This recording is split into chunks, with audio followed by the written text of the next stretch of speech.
வணக்கம். Welcome to mister review channel. Thalapathy Vijay அவர்களோட 69வது படம், தன்னோட கடைசி படம் அப்படின்ட்டு சொல்லியிருக்கா. அப்படி தன்னோட இந்த படத்தோட அனௌன்ஸ்மெண்ட் வந்ததுலேருந்தே பார்த்துக்கிட்டோன்னா இந்த படம் பார்த்துக்கிட்டேன் எந்த மாதிரியான படம், எந்த மாதிரி படம் அப்படி இப்படின்னு பார்த்தீங்கன்னா ஏகப்பட்ட டாக்ஸ் இருந்தாலும் அஃபீஷியலாக பார்த்து இந்த படம் பார்த்துக்கிட்டோன்னா தெலுங்கில் வெளிவந்த பகவந்த் கேசரி அப்படிங்கிற நம்ம பாலையா சார் நடித்த படத்தோட ரீமேக்குன்னு சொல்லிகிட்டே இருந்தாங்க. படத்தில் பார்த்துக்கிட்டோன்னா அதுக்கான ரைட்ஸ்லாம் வாங்கி வச்சுருக்காங்க அப்படி இப்படின்னு சொல்லியிருந்தாலும் தளபதி ரசிகர்களோட ஃபேன்ஸுக்கு பார்த்துக்கிட்டோன்னா இது நீங்கள் எந்த கேஸையாக இருந்தாலும் பரவாயில்ல, நீங்கள் கிண்டி கொடுங்க, நாங்கள் கண்டிப்பாக பார்த்துக்குவோம், நாங்கள் கடைசி படம் எங்கள் தலைவரோட கடைசி படம் இது, ஸோ அதனால் கண்டிப்பாக இந்த படத்தை பார்த்தா கண்டிப்பாக பார்த்தோன்னா கொண்டாடுவோம் அப்படி இப்படின்னு சொல்லிக்கிட்டு இருந்தாங்க. படம் பார்த்துக்கிட்டோன்னா மேக்கிங்கில் இருக்கும்போதே பார்த்துக்கிட்டோன்னா இது பார்த்தீங்கன்னா என்ன தான் ரீமேக் ஆனாலும் ஹச் வினோத்துக்குன்னு பார்த்துக்கிட்டோன்னா ஒரு ஸ்டைல் இருக்குது. அவர் பார்த்தா யூனிக்காக பண்ணுவா. அப்படி ஏற்கனவே பார்த்துக்கிட்டோன்னா நம்ம ஏகே சாரோட நேர்கொண்ட பார்வை ரீமேக் படத்தை பார்த்தா நல்லா பண்ணியிருந்தா. அப்படி அவர் இந்த படத்தையும் பார்த்தா கண்டிப்பாக வேறு மாதிரி பண்ணியிருப்பா. அப்படி என்ன தான் பார்த்தா ரீமேக் ஆனாலும் ஹச் வினோத்துக்குன்னு பார்த்துக்கிட்டோன்னா ஒரு ஸ்டைல் இருக்குது. அந்த ஸ்டைலை பார்த்தீங்கன்னா பூர்த்தி வேறு மாதிரி கொண்டு வந்துருவாப்புன்னு ஒரு சில நம்பிக்கை இருந்துச்சு. அப்படியே போயிட்டு இருக்கும்போது இந்த படத்தோட ஃபஸ்ட்டு சிங்கிள் போஸ்டர் வந்துச்சு, ஃபஸ்ட்டு சிங்கிள்லாம் வந்துச்சு. சரி இப்படியே பண்ணிக்கிட்டு இருந்தீங்களே எப்போதாயா ட்ரெய்லர் கொண்டாடுவீங்க அப்படின்னு கேட்டால் இப்போ ரீசெண்டாக விட்ருக்காங்க. நேற்று தான் பார்த்தா ட்ரெய்லர் வந்துருந்துச்சு. ட்ரெய்லர் வரதுக்கு முன்னாடி பார்த்தா அந்த ஆகா ஓகா அப்படி இருக்கும் இப்படின்னு சொல்லிக்கிட்டு இருந்தாங்க. வந்தப்போ தான் தெரியுது, அதாவதுங்க ஒரு படத்தில் அரசியல் இருக்கலாம், படம் முழுக்க பார்த்தோன்னா அரசியலாக இருக்குமா அப்படிங்கிறது நேற்றுக்கு ட்ரெய்லரை பார்க்கும்போதே தெரிஞ்சிச்சு. ஏன்னா ட்ரெய்லர்லேயே பார்த்துக்கிட்டோன்னா ஏகப்பட்ட அரசியல் வசனங்கள், அந்த அளவுக்கு பார்த்துக்கிட்டோன்னா அரசியல் வசனங்கள் அள்ளி போட்டிருக்காங்க. இந்த படத்தில் பார்த்துக்கிட்டோன்னா டைலாக்ஸ் பார்த்துக்கிட்டோன்னா நம்ம தளபதி விஜய் சாரை எழுதியிருக்காரு அப்படிங்கிறது ஒரு சில டைலாக் வச்சும்போதே தெரியுது நமக்கு. ஏன்னா அந்த அளவுக்கு பார்த்தோன்னா அரசியல் வசனங்கள் நிறையா தெரிக்குதுங்க. அதே மாதிரி தளபதிக்கு உண்டான அந்த மாசு இதெல்லாம் பார்த்தோன்னா எங்கேயுமே குறையாமல் அந்த அளவுக்கு பார்த்துக்கிட்டோன்னா ஒரு சூப்பரான நீட்டான ட்ரெய்லர் கட்ட கொடுத்துருக்காங்க. அதில் பார்த்தீங்கன்னா எந்த மாற்று கருத்துமே கிடையாது. கேவிஎன் ப்ரொடக்ஷன் பார்த்துக்கிட்டு இந்த படத்துக்கு நிறைய செலவு பண்ணியிருக்காங்க அப்படிங்கிறது நமக்கு இந்த ட்ரெய்லரை பார்க்கும்போதே தெரியுது. ஏன்னா அந்த அளவுக்கு பார்த்தீங்கன்னா விஷுவல்லாம் பார்த்தோன்னா ஃப்ரெஷ்ஷாக சூப்பராக இருந்துச்சு பார்க்குறதுக்கு. ட்ரெய்லர் ஆரம்பிக்கும் போதே பார்த்துக்கிட்டோன்னா ஒரு பெருசுக்கு ஃபோன் பண்ணி பெருசு ஒரு பேர் அனுப்பிச்சிருக்கேன், இதை பார்த்துக்கிட்டோன்னா பார்த்து சொல்லு அப்படிங்கும்போது அந்த பேர்லேயே பார்த்துக்கிட்டோன்னா படத்தோட நம்ம விஜய் சாரோட கட்சி பேரை பார்த்தா கொண்டாடுற மாதிரி தளபதி வெற்றி கொண்டான் டிவிக்கு அப்படிங்கிறவங்க பார்த்தா கொண்டாந்துருக்காங்க.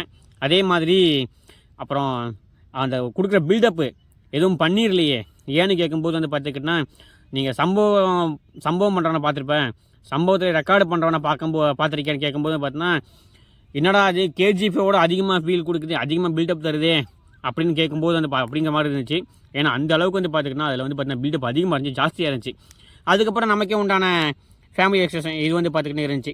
நம்ம பகவந்த் கேசரி ரீமேக்குங்கிறாங்க பார்த்தீங்களா, அதே மாதிரி தான் தளபதிக்குன்னு பார்த்தா ஒரு பொண்ணு இருக்குது, அந்த பொண்ணு பார்த்தீங்கன்னா மிலிட்ரியில் சேரணும், ஆர்மியில் சேரணும், அந்த பொண்ணுக்கு பார்த்துக்கிட்டு இது பொண்ணு அப்படிங்கிற மாதிரி அந்த பொண்ணுக்கு ட்ரைனிங் கொடுக்குற விதமாகட்டும், இந்த வருஷமாக பார்த்தா நீ ஆர்மியில் சேர்ந்துருமா அப்படின்னு சொல்லும்போது பார்த்துக்கிட்டு சொல்கிற விதமாகட்டும், அதுக்கப்புறம் அந்த பொண்ணுக்கு ட்ரைனிங் கொடுக்குற விதமாகட்டும் அப்படின்னு ஒரு மாதிரி போயிட்டு இருந்தாலும் படம் பார்த்தா பாதி இன்ட்ரோலுக்கு மேலே பார்த்துக்கிட்டோன்னா கண்டிப்பாக இது பார்த்தா பகவந்த் கேசரி கிடையாது அப்படிங்கிறத மீண்டும் ஒருவர் நிரூபிச்சிருக்காரு நம்ம கட்சி வினோத் சார்.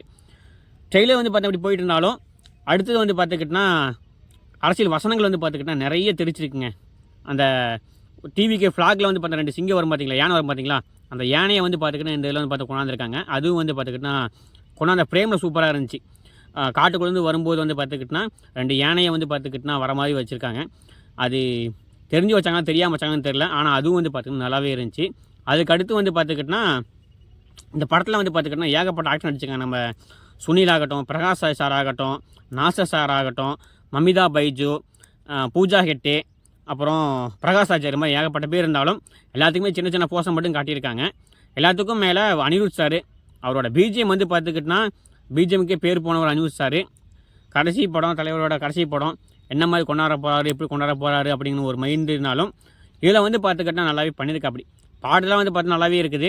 பிஜிஎம் எப்படி பண்ண போகிறாரு, எது பண்ண போகிறாரு அப்படின்னு தெரிஞ்சுக்கிட்டு இருக்கும்போது அவர் அந்த போட்டிருக்க பிஜிஎம் பார்த்துக்கிட்டா அற்புதமாக இருந்துச்சு. அதுவும் பார்த்துக்கிட்டா அந்த ராவண மோண்டா சாங் வரும்போது பார்த்துக்கிட்டா கொடுக்குற ரியாக்ஷன், அதுவும் பார்த்துக்கிட்டா அந்த அடிச்சு போட்டு அந்த பிளட்டை பார்த்துக்கிட்டா நக்கிற சீன்லாம் பார்த்துக்கிட்டா வேறு லெவலாக இருக்குது.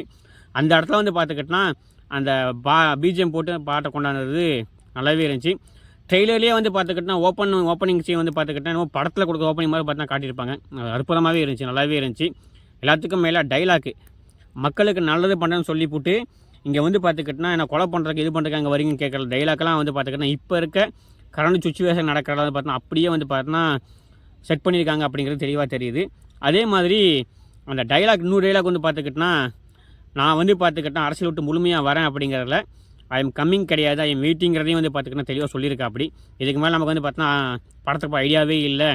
என்ன தான் பல பேர் சொல்லிட்டு இருக்காங்க நான் படத்துக்கு வந்துடும் அப்படி படத்துக்கு வந்து சொல்லிட்டுனாலும் திரும்பி போகிற ஐடியாலாம் இல்லை. ஐ எம் கம்மிங்னு சொல்லும்போது வந்து பார்த்துக்கிட்டனா அவரோட கடைசி படம் இதான் போல் அப்படிங்கிறது மீண்டும் ஒரு முறை பார்த்து கன்ஃபார்ம் ஆகிருக்குது. எல்லாத்துக்கும் மேலே மமிதா பைஜுக்கு வந்து பார்த்தா அந்த ட்ரெய்லரில் ஒரே ஒரு சீன் மட்டும் காட்டியிருக்காங்க. ஒரு சீனுக்கு அப்புறம் வேறு எங்கேயுமே அவங்களுக்கு பெருசாக காட்டுற மாதிரி எனக்கு தெரியல. ஏன்னா அவங்களுக்கு இதை கடைசி படங்கனால விஜய்க்கு வந்து பார்த்துக்கிட்டா மாதம் கூட்டணுன்ட்டு விஜய் மட்டுமே ஃபோக்கஸ் பண்ணுறதுனால வேறு பற்றி மற்றபடி யாருமே பெருசாக காட்டலை. அதே மாதிரி ஒரு சில ட்ரோன் ஷாட்லாம் காட்டியிருக்காங்க. இந்த படம் வந்து பார்த்துக்கிட்டனா கொஞ்சம் ரோபோட்டிக் மாதிரி இருக்கும் அப்படின்னு சொன்னதுனால ஒரு சில ட்ரோன் ஷாட்டு ஒரு சில இதெல்லாம் காட்டினதுனால கொஞ்சம் மாறி இருக்குமோ அப்படின்னு தெளிவாக தெரியுது. அதே மாதிரி படத்தோட வில்லன் பாபி டியூல் அவர் வந்து பார்த்துக்கிட்டனா தமிழ் ஒரு சில படம் நடிச்சினாலும் பெருசாக வந்து பார்த்தா அவருக்கு பேர் வாங்கலை, பேர் வரல. இந்த படத்தில் அவருக்கான ஆக்டிங்கு நடிப்பு வந்து பார்த்தீங்கன்னா பின்னி எடுத்துருப்பாருங்கிறது தெளிவாக தெரியுது. அதே மாதிரி அவருக்கு வந்து பார்த்துக்கிட்டனா ஒரு சிலுவையில் அறையணும் அப்படிங்கிற டைலாக்லாம் வந்து பார்த்துக்கிட்டனா தெரிக்குதுங்க. எப்படி வந்து பார்த்துக்கிட்டனா இன்றைக்கி நடக்கிற சூழ்நிலை வந்து பார்த்தா எப்படி எல்லா கட்சியும் சேர்ந்து ஒருத்தர் அடிக்குதோ அதே மாதிரி அவரை அடிச்சுட்டு இருக்காங்க. அவரை வந்து பார்த்தா சிலுவையில் அறைன்னு சொல்லும்போது வந்து பார்த்துக்கிட்டனா வேறு லெவலில் அவரோட ஆக்டிங் ரொம்ப எதிர்பார்ப்பாக இருக்குது. எந்த மாதிரி பண்ண போகிறாரு ஏது பண்ண போகிறாருங்கிறது படம் வந்தால் தெரியும். எல்லாத்துக்கும் மேலே வசனங்கள் வந்து பார்த்துக்கிட்டனா ஆனால் தெரிக்கிற மாதிரி தான் இருக்குது. வசனங்கள் அந்த பேர்லேயே வந்து பார்த்துக்கிட்டனா கதைகள் எழுதும்போதே வந்து பார்த்துக்கிட்டனா வசனங்கள் மட்டும் வந்து பார்த்துக்கிட்டு விஜய் சார் எழுதியிருக்காரு அப்படின்னு தான் சொல்லியிருந்தாங்க. ஏன்னா டெய்லரே தெரியுது, டெய்லர்லேயே இந்த அளவுக்குனா படத்தில் எந்த அளவுக்கு இருக்க போகுது அப்படிங்கிறது தெரியல. முழு படம் வந்தால் தான் தெரியும். ஆனால் விஜய் ரசிகர்களுக்கு இந்த ட்ரெயிலர் வந்து பார்த்தீங்கன்னா கண்டிப்பாக வந்து பார்த்துக்கிட்டனா இத்தனை நாளாக காத்திருந்தவங்களுக்கு ஒரு சூப்பரான பிரியாணி வந்து கொடுத்துருக்காருங்கிறது எந்த ஒரு மாட்டுக்கத்துமே கிடையாது. அந்த அளவுக்கு வந்து பார்த்துக்கிட்டனா ட்ரெய்லரும் ஆகட்டும், நம்ம விசுவலும் ஆகட்டும், பிஜிஎம் ஆகட்டும் எல்லாமே வந்து பார்த்தோன்னா செம்மையாக இருக்குது. விஜய் சார் வந்து பார்த்துக்கிட்டனா ரொம்ப எங்காகவே இருக்கா அப்படி. ஆனால் மமிதா பைஜுக்கும் விஜய் சாருக்கும் வந்து பார்த்தோன்னா அப்பா பொண்ணு அப்படிங்கிற மாதிரி வந்து பார்த்துக்கிட்டனா முடியல. ஏன்னா இதுக்கு முன்னாடி இருந்த இந்த ரீமேக் பவனி காசு வந்து பார்த்துக்கிட்டனா பாலையா சாருக்கும் ஸ்ரீலீலாவுக்கும் வந்து பார்த்துக்கிட்டனா அந்த இது தெரிஞ்சு இதில் வந்து பார்த்துக்கிட்டா நம்ம தளபதி சார் வந்து பார்த்துக்கிட்டா எங்காகவே இருக்கிறனால அந்த இது ஏற்றுக்கிற மாதிரி கொஞ்சம் நெடலாக இருக்குது. இன்னும் எங்காகவே இருக்கிறனால நமக்கு வந்து பார்த்தா ஒத்துக்கலை.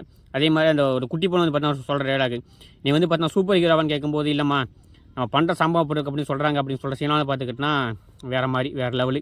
பார்ப்போம் என்ன பண்ண காத்திருக்காங்கிறது நமக்கு தெரிஞ்சு போயிடும். 5 நாள் தான் இருக்குது, 9 படம் வருதுல்ல. டெய்லர் எத்தனை பேர் பார்த்தீங்கன்னு தெரியல. பார்க்காதவங்க பார்த்துட்டு உங்களுக்கு என்ன தோணுச்சு அப்படிங்கிற மக்கள் கமெண்ட் பண்ணுங்கள். மீண்டும் ஒரு நல்ல நிகழ்ச்சி கண்டிப்பாக சந்திப்போம். அதுவரை நன்றி, வணக்கம், தேங்க்யூ.